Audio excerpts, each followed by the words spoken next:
Tapi rupanya ini ada sedikit miskomunikasi ini dengan Bang Tigay. Kita coba hubungi lagi.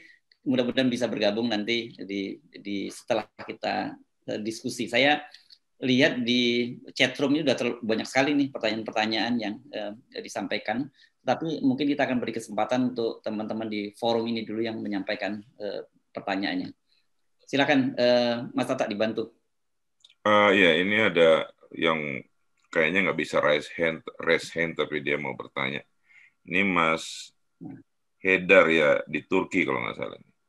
Ini ada juga Mas Hamim, ada Mbak Betty. Jadi Mas Hedar dulu tadi yang sudah nulis duluan ya. Silakan Mas Hedar. Ya. Di Turki. Turki masih pagi juga ini ya. Assalamualaikum warahmatullahi wabarakatuh. Assalamualaikum. Oke, untuk Bapak Sutioso, Bang Yos, apa kabar Pak? Semoga sehat selalu ya Pak. Terakhir saya ketemu Bapak di Hotel Mercure Ancol Pak, tahun 2019 Pak. Semoga masih ingat saya. Oke Pak, begini Pak pertanyaan saya Pak. Saya bacakan dulu uraian singkatnya, kemudian saya akhiri dengan pertanyaan agar terkoneksi semua pertanyaan yang saya akan ajukan ini. Polri dan BIN dalam waktu singkat bisa mengidentifikasi pelaku terduga teroris, tidak hanya menyebutkan inisial, bahkan disebutkan nama lengkapnya. Begitu pula dengan detail kendaraan yang digunakan, dan bukti-bukti dalam kurung amazing yang dikaitkan ke FPI. Namun dalam kasus KM50 ini, ada beberapa yang menjadi janggal. Pertama, Polri tidak mengakui 2 Avanza yang terlibat dalam pengejaran KM50. Dengan pengalaman Polri, seharusnya bisa mengetahui atau mengungkap 2 Avanza tersebut. Bukan malah mengatakan tidak tahu dan tidak mengakui. Kedua, Komnas HAM belum mendapatkan detail mobil Land Cruiser hitam yang terlibat dan datang setelah penembakan dan penangkapan terjadi hingga hari ini. Padahal Komnas HAM mengaku sudah menyaksikan 130.000 video terkait KM50. Yang ketiga, 4 Januari 2021, laporan Bribtu Fikri Ramadan terungkap karena dia terlibat dalam peristiwa KM50 bersama Bribka Faisal Hasbi Alaya dan Bribka Ismanto. Dan terakhir terungkap juga nama AKBP Handik Jusen terlibat sebagai kepala dalam operasi pengejaran IBHRS. Keempat, dan terakhir, namun Polri baru merilis jika ada 3 anggotanya yang terlibat unlawful killing pada Maret 2021. Dengan anggaran intelijen Polri dan BIN yang lumayan tinggi, anehnya hingga saat ini belum bisa mengungkap mobil Land Cruiser hitam, 2 mobil Avanza, 4 nama atau minimal inisial mereka. Namun mereka begitu cepat dan mudahnya menemukan nama terduga teroris, alamat, kendaraan, dan berbagai bukti lainnya anehnya ditujukan untuk memframing FPI sebagai teroris. Mengapa, pertanyaannya, mengapa begitu cepat mengungkap kasus terorisme yang diarahkan ke FPI, sementara kasus unlawful killing yang begitu banyak bukti dan saksi, Polri belum juga merilis data-data tersebut. Begitu, Pak. Terima kasih. Oke, Mas Haidar, terima kasih. Ini saya nggak tahu ini ada masalah dengan layar antum atau karena memang sengaja nutup masih subuh mungkin di Turki. Oke, sekarang berikutnya Mbak Betty ya. Tadi ada Mas Hamam tapi hilang. Coba Mbak Betty yang berikutnya ya, Mas Hersi. Mbak Betty di mana ini? Saya Maris Banu, Betty lagi di jalan. Iya, ya makanya mohon izin tadi sempat nyalain video tapi kok malah putus-putus, makanya saya off-kan video jadi clear gitu suara narasumbernya. Saya menyapa dulu senior ini Prof. Husnul, ada Bunda Neno, selain tadi Pak Sutioso dan teman-teman lainnya. Ini menarik ya. Pertanyaannya cuma satu sih. Apakah terorisme ini, siapa saja mungkin yang bisa menjawab, akan bisa cooling down gitu, walaupun dia sudah berganti rezim. ada satu pertanyaan menggelitik di benak saya. Ketika saya mengikuti suatu rapat dengan pejabat tinggi negara, saya tidak usah sebutkan, bahwa saya dengar persis gitu. Ya sudah, keluarkan saja. Ini isu kita di masyarakat lagi seperti ini gitu ya. Saya tak kaget-kaget gitu. Oh, tadi kan ada istilah peternakan. Siapa yang menternak gitu kan? Satu hal menurut saya, selama ada kepentingan, siapapun yang berkepentingan, baik kepentingan penguasa maupun link dengan isu-isu yang mengglobal ya, seperti perang ideologi segala macam. Ini agak sulit. Nah, yang menjadi prihatin, saya sebagai profesor, saya sebagai mahasiswa yang baik dan benar loh sekarang, jadi kuliah lagi gitu ya di kajian strategik dan global UI. Saya pikir ketemu Prof tapi nggak ketemu, ternyata nggak ngajar. Nah, ada 3 aspek mungkin yang kita ini menjadi tanda tanya ya dari dulu, mungkin dari zaman bahula sampai sekarang, adalah kita selalu dipecah belah gitu. Ini yang paling seksi, pemecah belah ini dengan perang asimetris, perang ideologi gitu menurut saya. Nah, sampai di titik mana gitu bahwa ini kita akan bisa solid lagi sebagai entitas dari kesatuan bangsa gitu ya. Karena kita prihatin. Sama isunya dengan yang kami di Forum Kader Bela Negara ya, sekarang kan dibentuk gitu oleh Menhan. Kita membicarakan ini juga gitu. Terorisme itu tidak satu aspek, dia sangat kompleks. Dari sisi bingkai media, dari sisi kepentingan yang mengganggu geoekonomi, geostrategik, dan geososial. Apalagi ini saya yakin ini perang asimetris. Pertanyaannya, kondisi seperti apa atau leadership seperti apa, ya mungkin tidak menolkan terorisme ya, tapi yang bisa meredam itu gitu. Kadang-kadang terpikir ya, di saya ketika membandingkan ini, mungkin memang harus ada semacam otoriter style gitu ya, mungkin yang bisa meredam ini gitu ya, ideologi kita nggak diganggu-gugat, zaman Pak Harto dulu gitu, walaupun terlepas dari plus minusnya ya. Nah, atau seperti apa gitu loh, kita menunggu kondisi yang seperti apa sehingga kita sebagai rakyat ini bisa adem, tentrem. Loh, ternyata tetangga kita tuh udah dipakai polis lain, dia merakit bom, kan kaget juga ya, kita nggak tahu selama ini ramah gitu ya. Nah, yang seperti itu kita sebagai masyarakat ini harus seperti apa, tadi sudah Pak Setioso memberikan bahwa kita harus informasikan yang telat gitu ya. Tapi kalau misalkan kondisi secara kenegaraan itu bagaimana ya, seperti apa gitu, mungkin dari sisi kepemimpinan yang seperti apa yang bisa membuat adem lah gitu ya kondisi di negara kita ini kaitan dengan terorisme. Itu aja, terima kasih. Monggo dari siapapun mungkin yang akan mencerahkan saya ya, yang masih banyak belajar. Terima kasih. Terima kasih. Satu lagi ya, Mas Atta ya. Ini ada Mas Hamim nih. Mas Hamim silakan.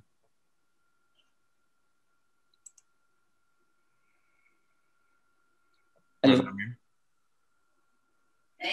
Suaranya nggak kedengaran. Mas Hamim silakan. Oke. Matur suwun. Assalamualaikum warahmatullahi wabarakatuh. Pagi Om Setioso dan Yunda Gus-Nur Maria. Kami dari Bang Tata, suaranya bagus tah, karena di saya putus-putus ini video sama suaranya. Tadi putus-putus, sekarang bagus Mas Hamim. Oh gitu ya, oke. Makasih ya. Suaranya ini ya.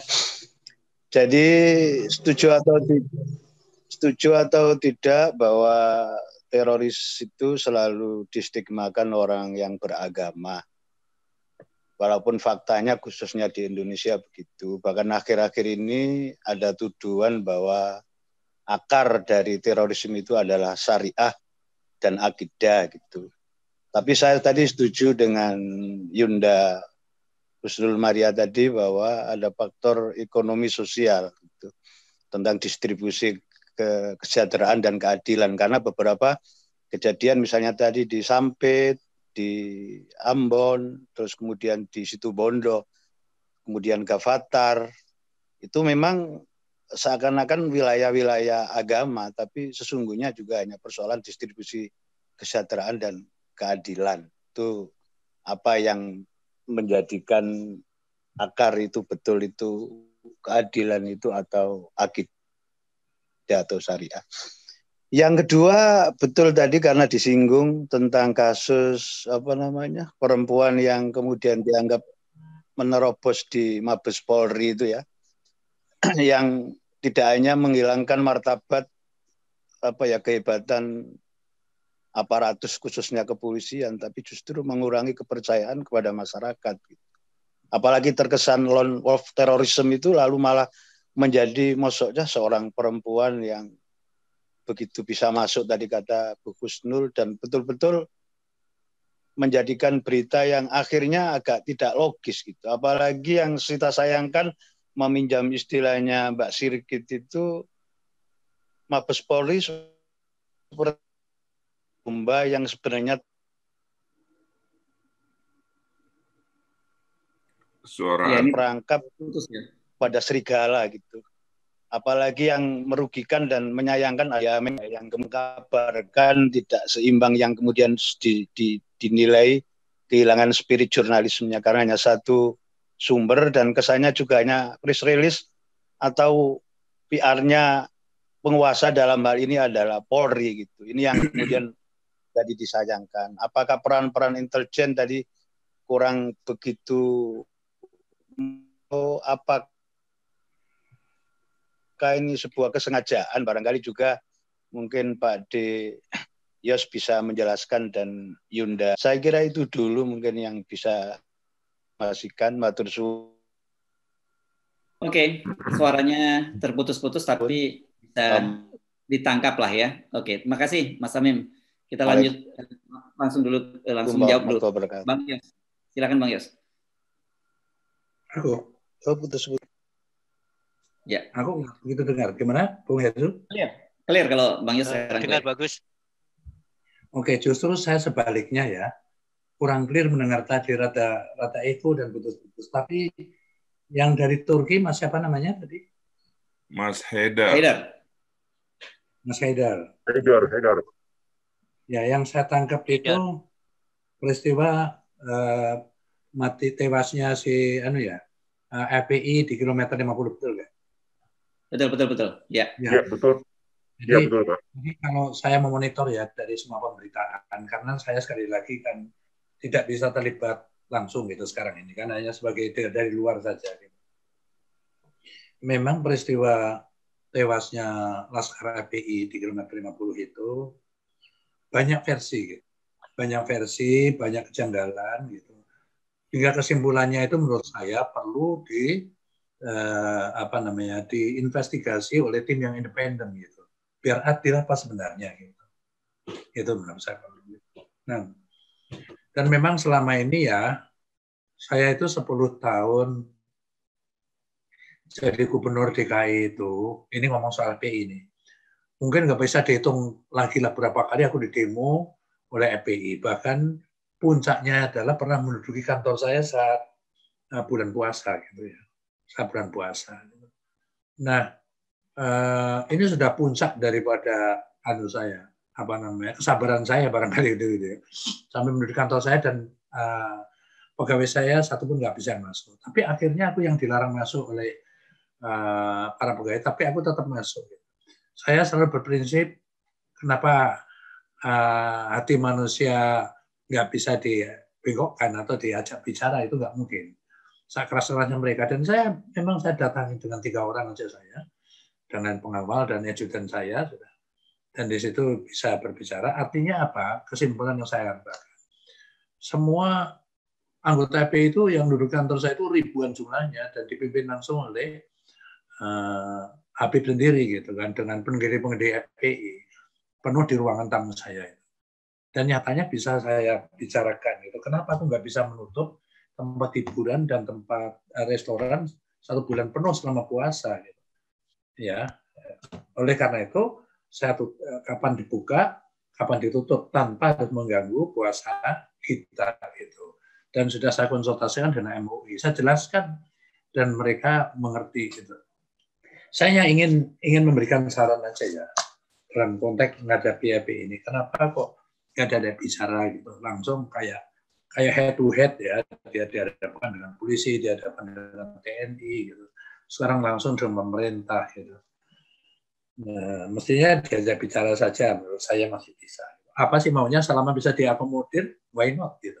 Tapi kalau tidak menyinggung prinsip-prinsip ketatanegaraan ini, ya sorry, nggak bisa ini. Kayak saya tadi kan jelaskan, nggak bisa. Saya menutup karena 90% saya survei pegawai di karyawan di tempat hiburan restoran itu Muslim semua. Dia mau mudik nanti bawa duit apa kalau 1 bulan nggak terima duit sama sekali. Mengerti mereka. Nah, sekali lagi bahwa peristiwa kilometer 50 karena lebih kontroversial bukan di dalam negeri tapi di luar negeri juga. Sudah bentuk tim independen yang kompeten ya orang-orangnya dan untuk meneliti ini supaya kita mendapat jawaban yang real gitu, yang nyata. Terus Mbak Betty ya yang saya tangkap hanya satu, bisakah terorisme itu cooling down gitu. Tadi kayaknya begitu pertanyaannya. Ya mereka memang cooling down saat kita masih siap gitu. Dan mereka beraksi saat kita dilengah gitu kan. Oleh karena itu kan nggak bisa berturut-turut gitu. Habis aksi pasti kewaspadaan kita itu 100% di semua tempat. Maka dia mustahil, dia nggak tepat waktunya untuk nyerang.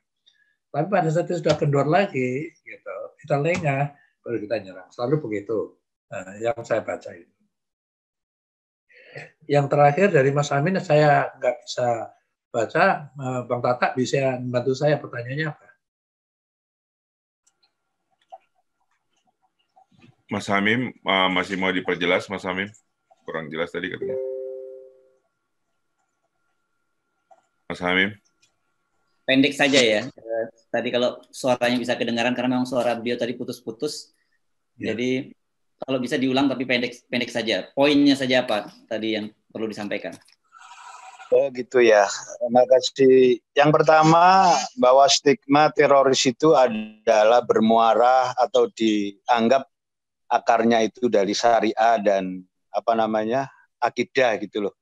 Okay. Apakah tidak lebih kita merujuk kepada pengungkapan distribusi kesejahteraan dan keadilan itu. Dan yang kedua tadi Mabes Polri yang disebut kecolongan yang ibaratnya seperti kandang kelinci tadi Bang Yos. Gimana fungsi intelijen dan lain-lain. Terima kasih.